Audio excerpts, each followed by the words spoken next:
चलिए आज आप लोगों के बीच प्रकाश का प्रवर्तन लेकर के आए हैं। आज हम लोग जानेंगे प्रकाश का प्रवर्तन के बारे में। सबसे पहले हम लोग जानेंगे कि प्रकाश है क्या।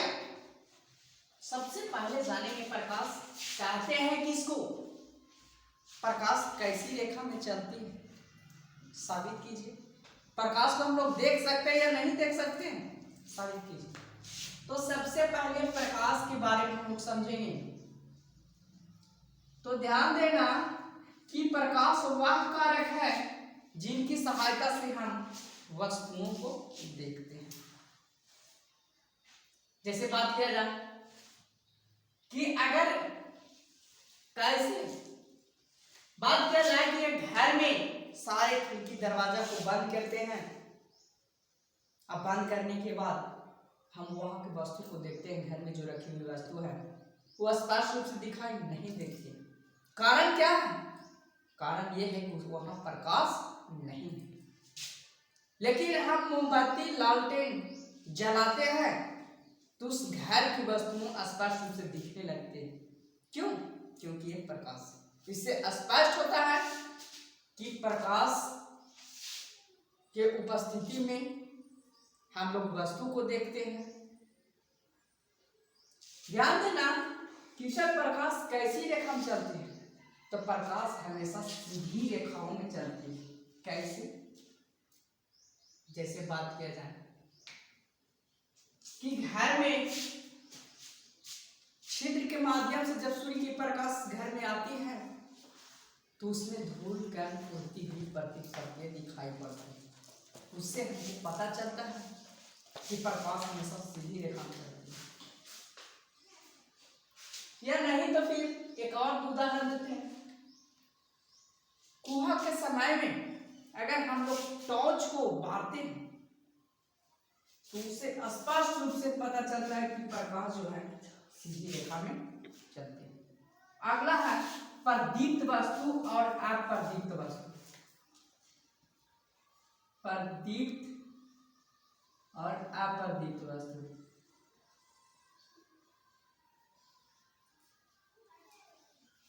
तो ध्यान देना, प्रदीप्त वस्तु और अप्रदीप्त वस्तु कहते हैं किसको?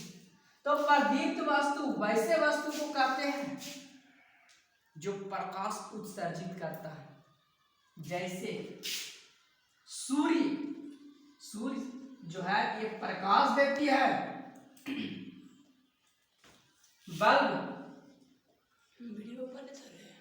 बल्ब में ये प्रकाश देती है।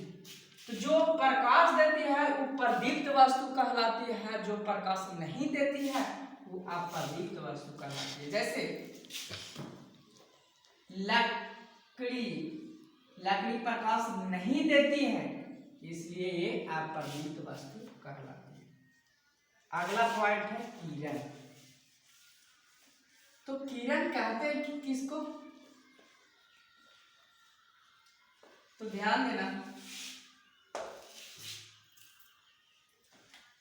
कि प्रकाश के चलने के पथ को, प्रकाश जिस पथ पर चलती है उस पथ को हम लोग कहते हैं किरण। किरण जो है किरणों को जो समूह है, किरणों को समूह को किरण पुंज कहते हैं। जैसे विद्यार्थियों को जो समूह होता है वो वर्ग कहलाते हैं। उसी प्रकार से किरण को जो समूह है उसको हम लोग किरण पुंज कहते हैं। किरण पुंज जो है ये 3 प्रकार की होती है। अपसारी किरण पुंज, दूसरा अभिसारी किरण पुंज और तीसरा समांतर किरण पुंज।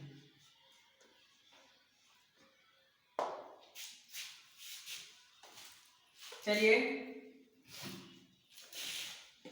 किरण पुंज, किरणों को समूह को किरण पुंज कहते हैं। किरण पुंज जो है ये 3 प्रकार की होती है।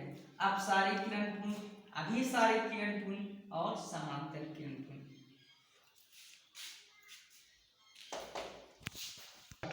चलिए, अपसारी किरण पुंज कहते हैं किसको? ये समूह। तो जो किरण किसी एक एक बिंदु से चारों तरफ फैलती हो उसको हम लोग अपसारी कहेंगे। किसी एक बिंदु से अगर चारों तरफ फैलती है तो उसको हम लोग अपसारी कहेंगे।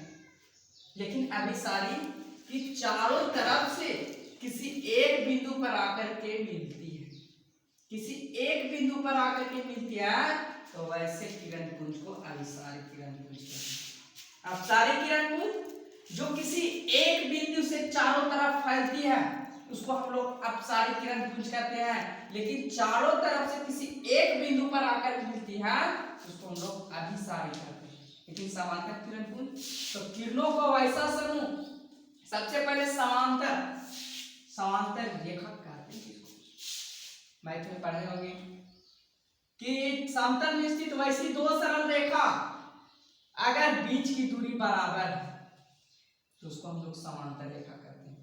यहाँ 5 मीटर तो यहाँ भी 5 मीटर, यहाँ भी 5 मीटर, यानी बीच में की दूरी एकदम समान होना चाहिए तो उसको हम लोग समांतर रेखा कहते हैं। चलिए समांतर किरण तो किरणों का वैसा समूह जिसको चलने का पथ एक दूसरे का समान कर।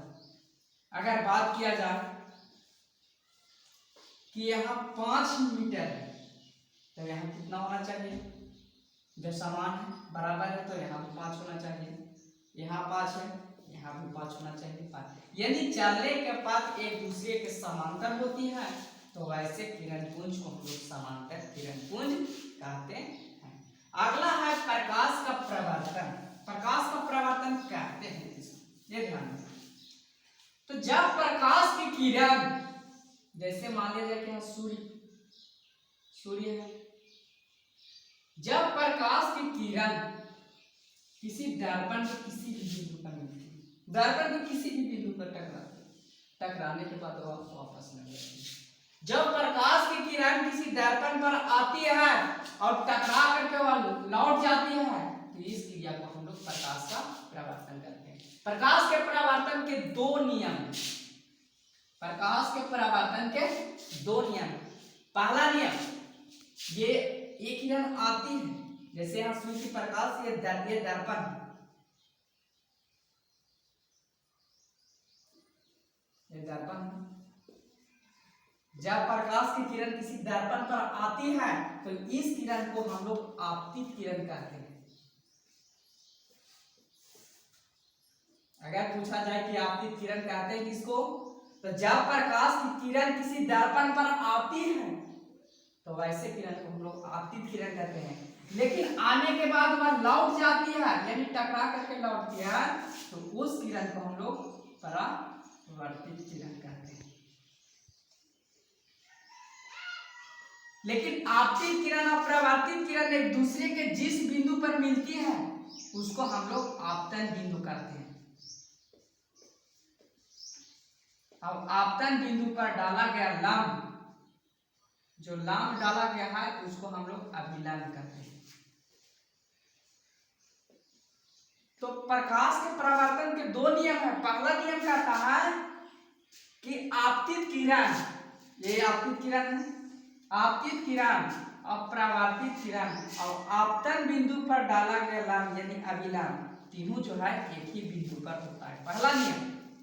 दूसरा नियम कहता है कि आपतन कोण, देखो आपतन कोण कहते हैं किसको, तो आपतित किरण ये हो गया, आपतित किरण और अभिलंब के बीच बना कोण आपतन कोण कहलाता है। आपतित किरण और अभिलंब के बीच बना कोण आपतन कोण कहलाता है, और परावर्तित किरण और अभिलंब के बीच बना कोण परावर्तन कोण कहलाता है। तो ध्यान देना, आपतन कोण जो है हमेशा परावर्तन कोण के बराबर होता है। तो प्रकाश के परावर्तन के दो नियम है। पहला नियम कहती है कि आपतित किरण, परावर्तित किरण, आपतन बिंदु पर डाला गया अभिलंब, तीनों एक ही बिंदु पर होते हैं। और दूसरा नियम है कि आपतन कोण हमेशा परावर्तन कोण के बराबर होते हैं। चलिए क्वेश्चन है समतल दर्पण द्वारा बने प्रतिबिंब की विशेषता। समतल मतलब बराबर, मान लिया जाए ये समतल दर्पण है, ये बोर्ड को हम लोग मान लिए समतल दर्पण। बात यह है कि समतल दर्पण में जो प्रतिबिंब बनता है उसकी विशेषता क्या है। तो ध्यान देना, आप लोग ने देखा होगा घर में, उदाहरण देते हैं तो घर में सारे स्टूडेंट के पास जितना भी सबके पास गोदरेज होगा, गोदरेज में आईना होगा।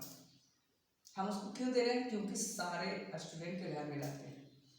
तो देखना ये है कि जब हम लोग उस आईना के सामने, उस दर्पण के सामने अगर हम लोग जाते हैं तो देखना जिस तरह से हम खड़े होते हैं बस उसी तरह से दर्पण में भी दिखाई पड़ते हैं। यानी समतल दर्पण, उसकी प्रतिबिंब की विशेषता बताने जा रहे हैं। तो समतल दर्पण में प्रतिबिंब उतना ही बड़ा बनता है जितना बड़ा वस्तु होता है। जैसे बात किया जाए समतल दर्पण, मान लीजिए समतल दर्पण है, इसके सामने अगर हम मार्कर को रखते हैं तो इसमें जो प्रतिबिंब बन रहा है, जो दिख रहा है, वो इतना ही बड़ा होगा जितना बड़ा वस्तु होता है। वस्तु अगर 5 मीटर लंबा है तो उसमें भी 5 मीटर लंबा दिखाई। दूसरा बात कि प्रतिबिंब उतना ही दूरी पर बनेगा जितना दूरी पर वस्तु होता है। जैसे हम मार्कर को रखें तो उतना ही दूरी पर उसमें भी रखता है। हम मार्कर को दूर किए तो उसमें भी दूर करता है, मार्कर को धीरे किए तो वो भी दर्पण में करता है। यानी प्रतिबिंब जो है वस्तु के आकार के बराबर बनता है, प्रतिबिंब उतना ही दूरी पर बनता है जितना दूरी पर वस्तु होता है।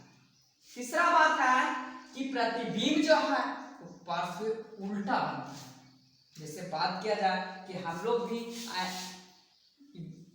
दर्पण के सामने खड़े होते हैं, देखते हैं भी, अपने बाल को भी झाड़ते हैं, तो देखते होंगे कि अगर हम लोग दर्पण के सामने अगर ये हाथ उठाते हैं, राइट हैंड को उठाते हैं, तो उसमें लेफ्ट हैंड उठाता है, यानी उल्टा बनता है, पार्श्व उल्टा बनता है।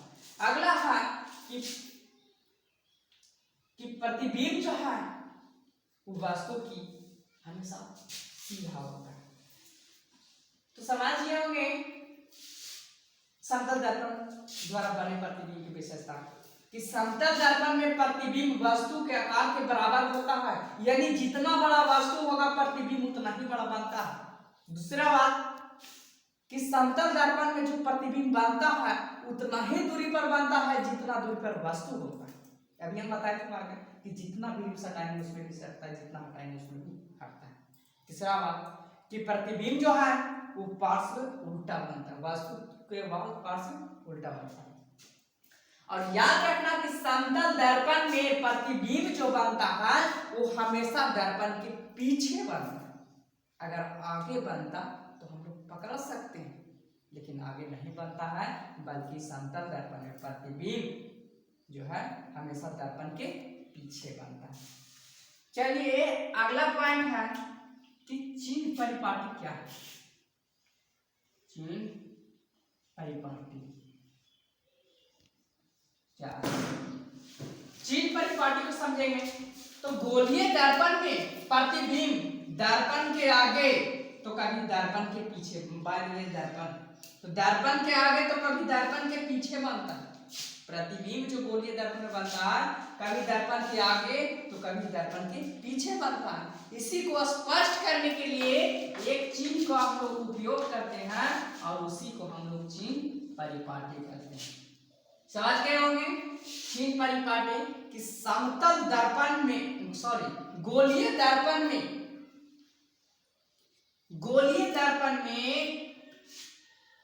प्रतिबिंब कभी दर्पण के आगे तो कभी दर्पण के पीछे बनता है। इसी को स्पष्ट करने के लिए एक चिन्ह को हम लोग उपयोग करते हैं, उसी को हम लोग चिन्ह परिपाटी कहते हैं। चलिए बाकी नेक्स्ट वीडियो में बताएंगे आप लोग को दर्पण सूत्र 1 बराबर r/2 आवर्धन, ये सारे सूत्रों को सिद्ध करके अगले वीडियो में बताएंगे। और दूसरी बात कि प्रतिबिंब अगर हम लोग केंद्र पर रखते हैं या फोकस पर रखते हैं तो उसका प्रतिबिंबांतर कैसे बनता है ये भी अगले वीडियो में बताएंगे। That's all.